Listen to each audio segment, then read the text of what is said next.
Армысыз көрермен, эфирде жаңа көзқарас бағдарламасы, студияда мен Қайрат Сәбетбекұлы. Бүгінгі шығарылым дін тақырыбына арналмақ.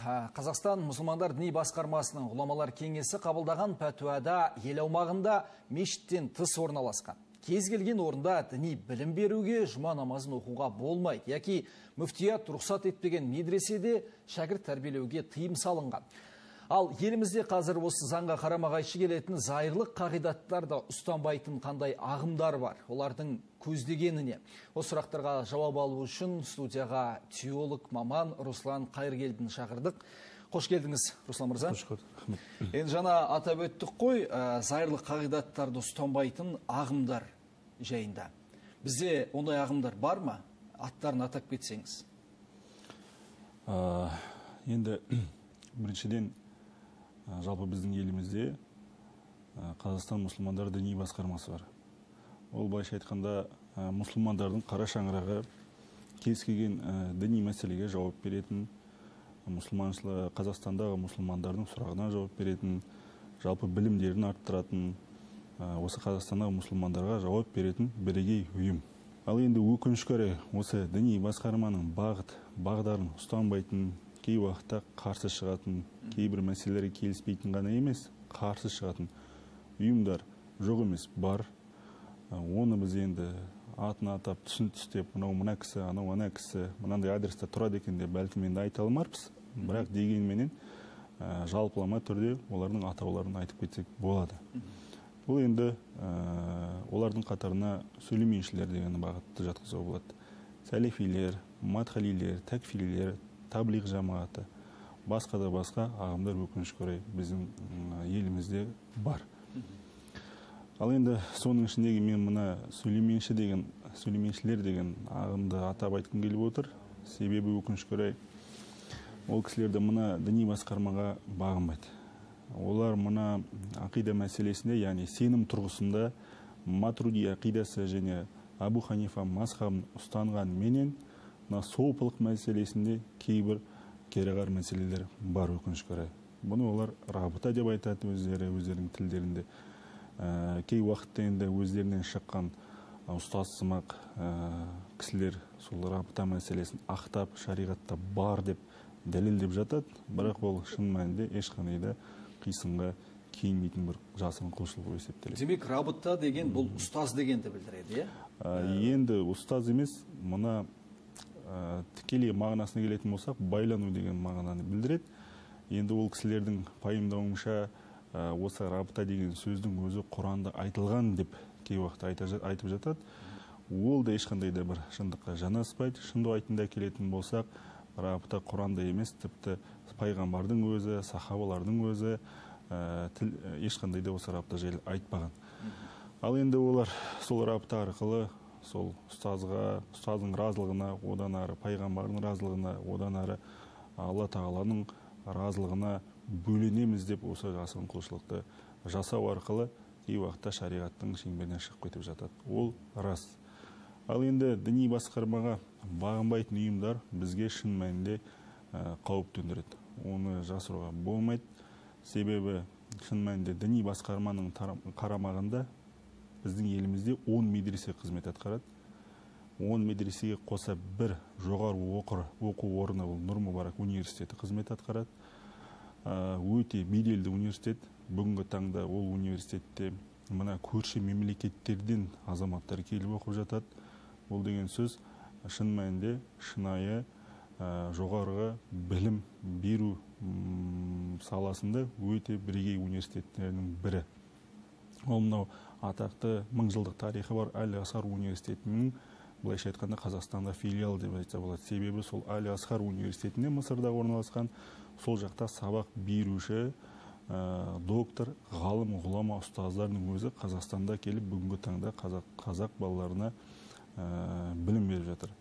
Ал енді біз шетінен өзіміздің жүйеміз бар, білім беретін, өзіміздің бағдарламамыз бар, өзіміздің ғимаратымыз бар. Біз ешкімге бағынбаймыз. Біз өзімізден өзіміз өмір сүріп, ары қарай дамимыз, ары қарай медресе пансионаттарымызды аша береміз деу өте қауіпті деп ойлаймын. Себебі діни басқармаға бағынбаған ұйым ертеңгі уақытта көп ұзамай екінші діни басқарма болып шыға келеді. Егер де мысалы діни басқарманың соңғы ғұламалар кеңесінің пәтуасында жұма намазы тек қана қасиетті мешіттерде оқылу керек деген пәтуа шыққан болатын. Яғни жұма намазы белгілі бір сізбен біз жиналып үйде, жұмыс орнында, болмаса базарда, басқа да жерлерде қалағанымызша жұма намазын оқи алмаймыз. Жұма намазының шарты ол мешітте және бостандықта жүрген адам ғана оқи алады.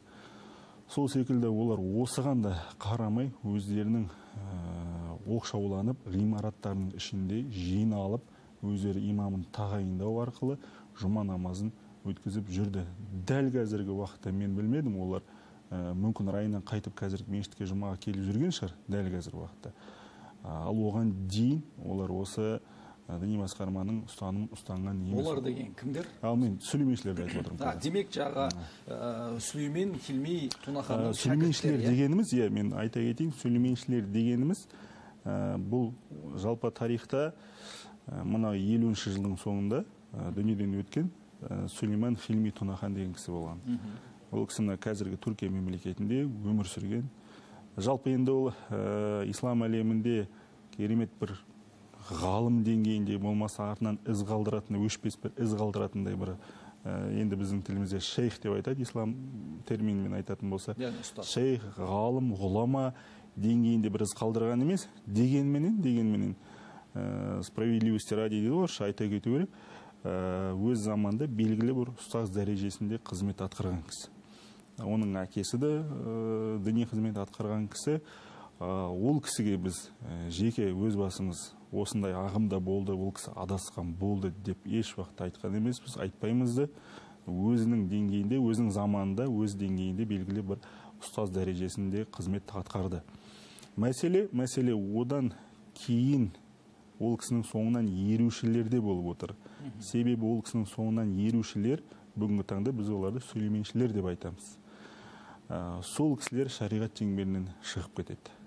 Өздеріне былайша айтқанда, түсінікті болу үшін айтайын, көп алады былайша айтқанда. Кейде ол кісінің дәрежесін көтергені соншалықты өздерінің өмірлерін ол кісінің бір рухани поддержкасыз былайша айтқанда елестете алмайды. Тіпті мен артық айтпаспын, әулиенің және де кей уақытта сахабалардың дәрежесінен де жоғары көтеріп жүреді. Енді мен сөзім құрақ болмасын, мен сізге айтайын, ол кісінің сол Сүлеймен Хилми Тунаханның өзінің жақсы көретін Хасан Аркан деген шәкірті болған. Енді шын айтқан бар шығар, мен қазіргі таңда ол кісі тірі ме жоқ па білмедім, ол жайлы ақпарат іздестірген жоқпын. Бірақ олардың өзінің негізгі для начинающих дейді ғой, екі несі бар, кітаптары бар. Біріншісі, енді ол бізде мұғалім сәни дейді, оларда әліппе деп айтады, араб әліппе. Екінші, мұна кәдімгі фих мәселесінде сауатты арттыру үшін ғылымхал деген кітап жазып шыққан ол кісілер. Сол кітаптың авторы, былайша айтқанда, Хасан Аркан деген кісі. Мінекей сол кісінің өзінің сөздері бар, айтқан. Ол кісі осыдан қателеспесем бір 8 мүмкін 10 жыл бұрын ба айтқан сөзі бар. Ол кісі бүйтіп айтқан екен. Сол енді хазіреті ұстаз деп айтады ғой. Сол хазіреті ұстазды өзінен артық жақсы көрмейінше, өзінің әке шешеңнен артық жақсы көрмейінше, өзіңнің отбасы бала шағаңнан артық жақсы көрмейінше, жәннат қияметте сіздерге көрмейді деп айтқан екен. Ал енді жақсы көрсеңіз, өзіңізден артық, ата-анаңыздан, жақыныңыздан артық жақсы көрсеңіз ол кісіні, ол кезде мына қияметте мына жалпы мұсылмандар біледі, Сырат көпірі деген дүние бар. Сол Сырат көпірінен, енді Сырат көпіріне анықтама берген кезде шариғатымыз оны қылдан жіңішке, қылыштан өткір деген анықтама береді. Сондай. Енді сол кісіні жақсы көрсеңіз, жаңа мен айтқандай, өзіңнен, ата-анаңнан, жақыннан, бала шағаңнан артық жақсы көрсеңіз, сол ұстаздың рұқсатыменен сол қыл көпірінен сүрінбей найзағадай өтіп кетесіздер деп айтқан сөзі бар. Міне осындай мәселелер шариғат шеңберінен шығып кетеді. Өте артық дүниелер. Біз Алла қаласа қияметте Алланың рұқсатыменен өтерміз найзағайдай, Құдай қаласа. бірақ ол ұстаздың, сол кісінің, Сулейман Хилмитун ахан еш қатысы болмайды ол жерде. Қатысы болатын ол пайғамбар Мұхаммед саллаллаху алейхи уассалам ғана. Мінекей осы кісілерді осындай дәріптеу арқылы дәрежесін көтерген кезде біздің ардақты пайғамбар Мұхаммед Мұстафа саллаллаху алейхи уассалам, оған Алланың игілігі мен сәлемі болсын, жайында қалып қойып жатыр. Осы мәселелер бізді, жалпы мұсылмандарды, теологтарды, діни басқарманы алаңдатады негізі.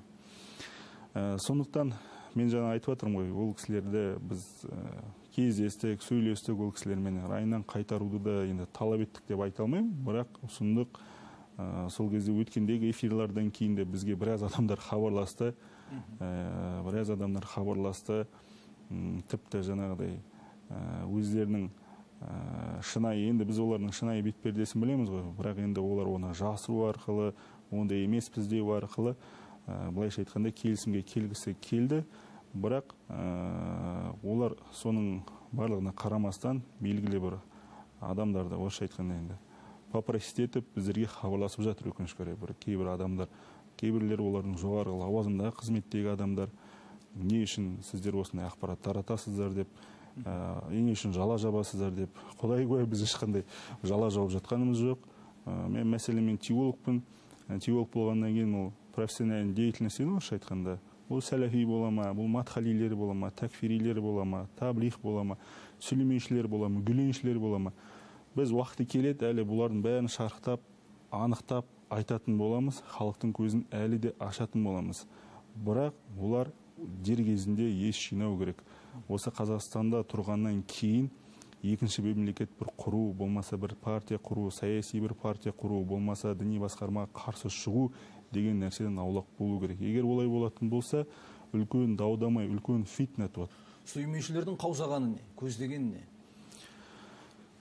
Мен сіздерге енді айтайын, мына нәрсені айта кетейін. Мәселен, 80-ші жылдардың басында, қателеспесем, Түркия мемлекетінде, оны жасырын емес, қажет болатын адам өзі де тексеріп алады. Дүния деген газеттің басылымында ол кісілер кәдімгідей мақала шыққан, сол жерде айтылған. 80-ші жылдардың басында олар кәдімгі сөйлемеушілер күш алған кезде Түркияның діни басқармасына қарсы шығып, оларға ешқандай да біз бағынбаймыз деген ұранменен тіпті діни басқарманы Түркияда 80-ші жылдардың басында шайтандарға теңеген. Бұл деген сөз өте үлкен қауіпті сөз. Ол деген сөз мұсылман емессіңдер, біз өзіміз қолға аламыз деген мәселе. Көрдіңіздер ме? Сондықтан енді олар күшейетін болса, олар көбейетін болса, олар бірден бір мына жоғарыға қарай ұмтыла бастайды. Бір саяси, политический должность іздейме, орысша айтқан кезде. Оны біз дәл қазір тоқтатып дер кезінде қолға алмайтын болсақ, оның арты дұрыс болмайды. Себебі мұна ішкі тәртіптеріне де үңілетін болсақ, шын мәнінде дұрыс емес нәрселер көп. Мәселен, мен өзім кездестірдім, көрдім. Мына пайғамбарымыздың, ардақты пайғамбарымыздың, Алланың оған игілігі мен сәлемі болсын, мынандай бір сөзі бар. Ла янбағи лил муъмин ан юзилля нафсаху деген сөзі бар. Яғни мұсылман адамға өзінің беделін, өзінің абыройын төмендету жараспайды деген сөз бар. Яғни мұсылман адам әр уақытта бойын тіктеп, бойын тіктеп түзу жүру керек. Яғни басын ешкімнің алдында салбыратып, жалынбау керек ешқашан. Сол пансионатта оқып жатқан қазақ балдарын барлығын мына базарға шығар, барахолкаға, алтын орда, үлкен-үлкен базарға шығарып, қайыртілетеді адамдардан. Біз медреседен келген едік, осындай жерден келген едік, бізге көмек беріңдер, жәрдем беріңдер деп. Қазақ балалар көшеде қайыртілеп жүргені мысалы дұрыс нәрсе ме, былай қарасаңыз. Шариғатымызда шынымен зекет деген нәрсе бар, шариғатымызда садақа деген нәрсе бар шыныменен. Ал енді мысалы сіз зекет жинаушы адам болсаңыз, зекет беруші адамға барып зекеттің не екенін түсіндіресіз, зекеттің шарттарын айтасыз, зекеттің уақытын айтасыз, өзінің ішіндегі шарттары бар. Сол нәрсенің барлығын түсіндіріп айтқаннан кейін ол кісі берем десе жақсы, бермейм десе сіз оны қинай алмайсыз. Сіздікі енді Алла Тағала айтады, "Уа ма алейка иллал балағ" дейді пайғамбарымызға саллаллаху. Сол кезде енді ол деген сөз, "Ей Мұхаммед, сенікі тек жеткізу ғана" деп айтқан. Ол қабылдай ма, қабылдамай ма, мысалы, ол өз еркі. Оны Алла Тағала өзі шешеді. Жүрегіне қаласа салады, қаламаса салмайды. Ал енді бірақ сіз оны барып қинап, қыстап, сен бер деген нәрсе мұсылмандыққа, исламдыққа жараспайтын нәрсе. Сол секілді садақа да нәрсе. Оны сіз жақсылықтан қайтарады, жақсылыққа шақырады, жамандықтан қайтарады, бәле-жәледен қайтарады, тосқауыл қояды. Садақа жайлы хадистер өте көп. Сол нәрсені жеткізіңіз, айтыңыз, болды. Одан ары қарай сіз оның личный, жеке принциптарына кірмеуіміз керек адамның. Ал осы нәрсенің барлығын олар барып аттап өтіп, қазақтың кәдімгі балаларын 5 оқитын, 6 оқитын болмаса, студенттерді де кәдімгі базар аралатып, қайыртылетіп қояды. Мысалы, ол өте дұрыс нәрсе емес, өте қате нәрсе. Іштерінде өздерінің ғана системасында, былайша айтқанда, жүйесінде оқыған ұстаздар ғана сабақ береді. Басқа мысалы, біздің медреседен барып, ешкім сабақ бере алмайды бітірген. Нұр-Мурак университетін тамамдаған барып, түлек, ұстаз, имам болсын, барып сабақ бере алмайды. Тек өздерінің ішінде оқшауланып, белгілі бір кітаптарды оқып, белгілі бір определенный уақыт оқып, 3-4 жыл оқима, соңын барып Түркияға тәкәмүл деген курс бар. Уже полноценный деген мағына береді. Полноценный курсты тамамдағаннан кейін ол ұстаз болады. Ал енді ұстаз болып келгеннен кейін олар бір қызығы біздің діни басқарманың қарамағын мешіттерде емес, медреселерде емес, университетте емес, тек қана өзінің сол пансионатына барып қызмет етеді. Ал енді олардың несі, мақсаты пансионаттарын көбейте беру. Мысалы, мен сізге айтайын, осыдан 4-5 жыл бұрын ба, 5-6 жыл бұрын ба, қателеспесем, мен мына енді солтүстік өңірдегі бір қалада олар сол пансионатын тұрғызбақшы болды, ашатын болды.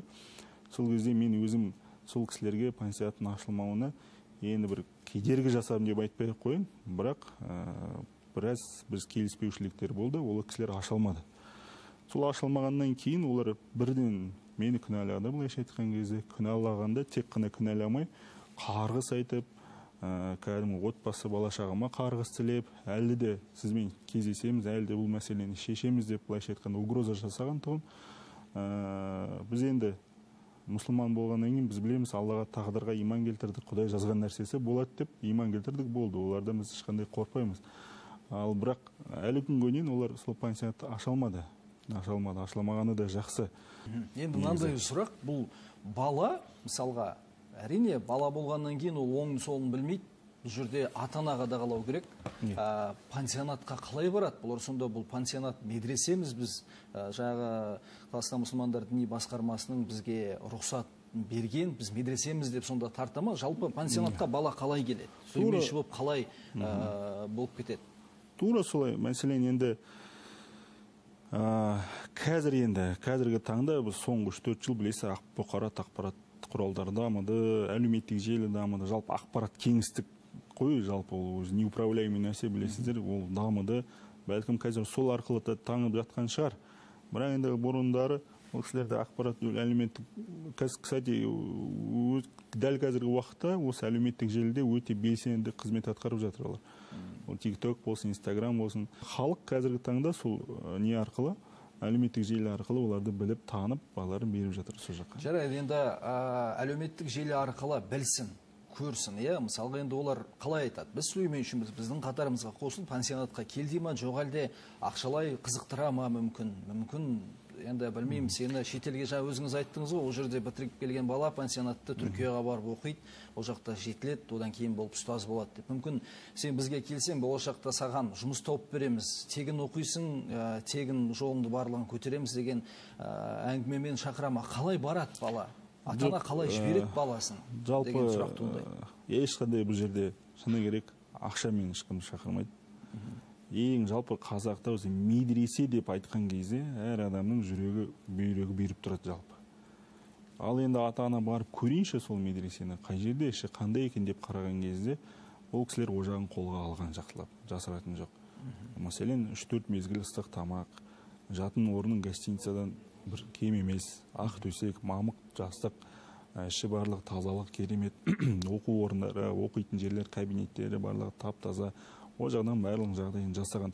Әсіресе ол мына Алматыға, үлкен шаһарға келіп, студенттерге, талапкерлерге, студенттерге өте ыңғайлы жағдай жасалған. Жатақханамен былайша айтқан тегін емес, бір 5-6 мың теңге айына, ол деген нәрсе өте үлкен студент үшін үлкен көп социальный вопростар шешіп тұр.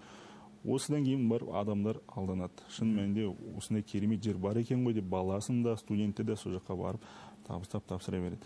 Ал енді оның ары қарай ішкі несінің барлығын адам қадағалай бермейді ғой. Не оқып жатыр? Әрине бастапқы уақытта ол әліппе оқиды, Құран оқиды, тәжвид оқиды, ол жақсы, бала сәл тәртібі жақсарып келе жатыр деп кез келген ата-ана қуанады, студенттің ауылдағы ата-анасы қуанады, таза жерде жатыр екен, ішінде намаз оқиды екен. Ал одан кейін оқытатын өздерінің әдебиеттер бар ма? Одан кейін міндетті түрде әр пансионаттың ішінде жасырын мына өзінің подпольный дейді ғой, студенттерден бөлек, мектеп оқушыларынан бөлек өздерінің болашақ ұстаздарын дайындайтын группа отдельно оқытылады ішінде. Мәселен барлығы осы жерде. Олар мүлдем шықпайды. Қателеспесем, мен жылына 2-3 рет демалысқа шығады. Одан артық ешқайда сыртты көрмейді, былайша айтқан кезде. Закрытый пространствода сабағына оқиды, тек сабақтарын оқиды. Өздерінің классикалық ұстаздарын жазып кеткен кітаптарын ғана оқиды, болды. Сыртпен вообще байланыс жоқ, былайша айтқан кезде. Түсінікті. Руслан мырза, енді қазір ата-аналарға қандай алғы шарттары бар? Мысалға, барған кезде көру керек қой, енді 5-6 оқитын болмаса, мектеп жасындағы баланы, болмаса студентті де қазір, бірден барып дінге келген кезде бұл өте ахуал сұрақ, сол себепті ішін аралап, көріп, мүмкін Қазақстан мұсылмандар діни басқармасының бір рұқсат қағазын сұрату керек шығар. Өте дұрыс. Қандай осы не керек, қадам керек білу үшін? Мен жаңа жоғарыда айтып кеттім ғой, ол ұйым жалпы дамып келе жатыр, үлкейіп келе жатыр, пансионаттар, ғимараттар көбейіп келе жатыр. Енді бірақ мен бір байқағаным соңғы кезде ол кісілер тек қана өздерінің пансионаттарын ғана емес, басқа салаға да былайша айтқанда кіріп, сол саланы да дамытып жатыр қазір. Мәселен, мен айтайын, шетелдер мен білем, балабақша, одан кейін мынау туристік фирма компаниялары бар бүгінгі таңда шетелдер. Мен өзі зерделеп мониторинг жүргіздім. Біздің Қазақстанда туристік компаниялар бар екен. Мен оны енді өкінішке орай әзірге атын айта алмаймын. Белгілі бір ақпараттарға қол жеткізейін. Содан кейін барып әлі айта жатармыз оны. Ол деген сөз тек қана пансионаттар емес, басқа салада да өздерін дамытып жатыр бүгінгі таңда. Басқа салаларға да кіріп жатыр. Кәсіпкерлік жағынан демек, Кәсіпкерлік жағынан қол жеткізіп жатыр біраз дүниелерге ол кісілер. Ол ұйым. Ал енді ата-ана егер баласын бергісі келетін болса, міндетті түрде сіздерге діни басқармамен меморандум бар ма? Сіздер кімсіздер? Білім қалай бересіздер? Ұстаздарыңыз кім? Ұстаздарыңыз қайда оқыды? Және де діни басқарманың рұқсат қағазы сіздерге білім беру жүйесінде бар ма деген нәрсені міндетті түрде талап етіп сұрау керек. Одан кейін барып болатын болса, жүректері тыныш болады ата-аналарының да, балаларын табыстай беруге болады. Ал егер болмайтын болса, ол өте қауіпті. Арты жақсы болмайды. Енді бұл сүлейменшілер елімізге қашан кірді? Қашаннан бері жұмыс істеп келе жатыр Қазақстанда? Сәләфи болсын, таблих болсын, такфири, мадхалилер, оның ішінде сүлейменшілер болсын, гүйленшілер болсын, басқа ағым, басқа христиани болсын, басқа бағыттарда ағымдар болсын, барлығы тура сол 90-шы жылдарда Қазақстанға шекара айқара ашылған кезде кіріп келді. Демек, сүлейменшілер де 90-шы жылы келді? Тура сүлейменшілер де сол 90-шы жылдардың басында, 90-шы жылдардың ортасында, 95, 96, 97 жылдарды кіре бастады.